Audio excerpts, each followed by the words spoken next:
Instagram की तो एक ऐसी स्टोरी बताता हूँ आपको। एक मुंबई का लड़का था, कुश नाम का, और वो बीबीए पास आउट था।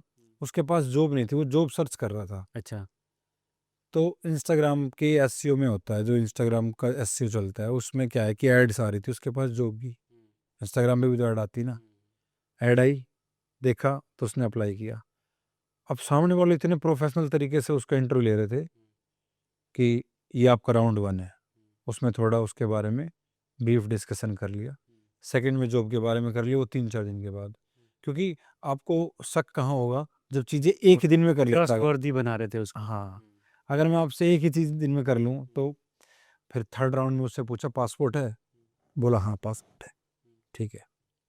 जॉब आउट ऑफ इंडिया भी हो सकती है, आपको इंडिया का सेंटर भी मिल सकता है, बट इंडियन सेंटर पे आपकी सैलरी। उससे पूछा मैरिड और अनमैरिड हो, बोला अनमैरिड। बोला हाँ, ये तो आराम से बाहर आ जाएगा। क्योंकि मैरिड होता तो फिर उसको और जाल फेंका जाता, क्योंकि उसको पता था आ नहीं पाएगा ये। 4-5 ऐसे राउंड चले बहुत ही प्रोफेशनल तरीके से, 10-15 दिन।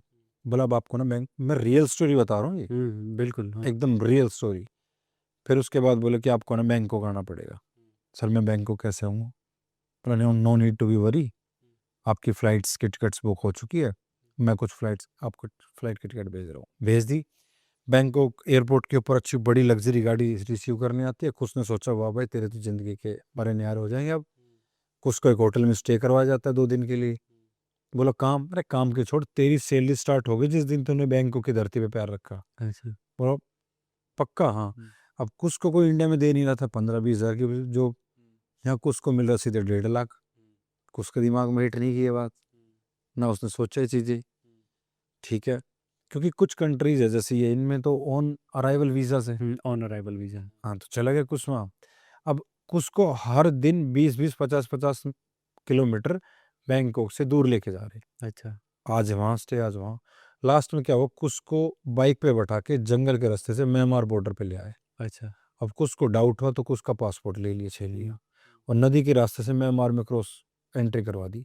अब कुछ हो चुका है इलीगल इमिग्रेंट्स इन म्यांमार, क्योंकि उसके पास पासपोर्ट नहीं है, म्यांमार का कोई वीज़ा नहीं था, वो म्यांमार में अब इलीगल में कंसिडर किया जाएगा। वहाँ एक के पार्क नाम की जगह चल रही थी। अच्छा। जिसमें एक जो उनकी मतलब स्टे था, या एक बिल्डिंग कहूँ वो थी, एक सेटअप कहूँ, जिसमें एक बार में 700 से 800 लड़के साइबर फ्रॉड कर रहे थे। अच्छा। और ऐसे 700 से 800 स्टे थे वहाँ। अच्छा। मतलब एकदम 50-60 ऑल वर्ल्ड के लोग थे वहाँ।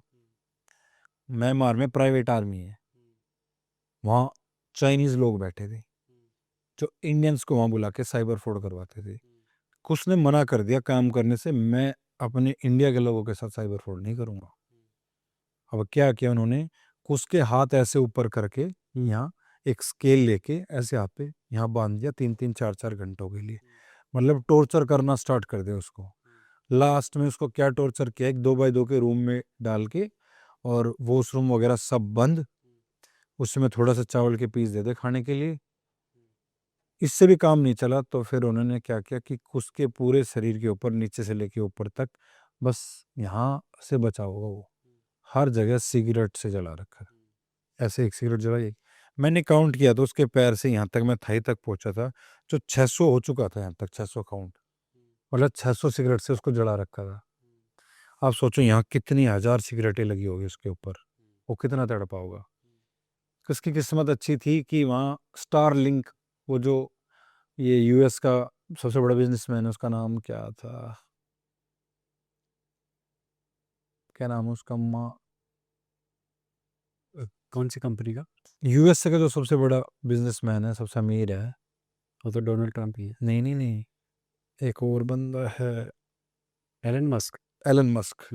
एलन मस्क का नेट चलता था वहाँ पे। तो एलन मस्क ने देखा कि यहाँ कुछ ज़्यादा एक्टिविटीज़ हो रही है उसके इंटरनेट के ऊपर, तो उसने वहाँ ड्रोन उड़ाया, उसने देखा अरे ये क्या चल रहा है यहाँ। फिर उन्होंने इन्फॉर्मेशन दी, कहीं वो इन्फॉर्मेशन इंडिया में आई तो मिनिस्ट्री ऑफ होम अफेयर के साथ होम अफेयर्स के पास आई। तो मिनिस्ट्री ऑफ होम अफेयर्स ने वहाँ से हजारों बच्चों का रेस्क्यू किया था, बचा के लेके आई थी। अच्छा। हाँ,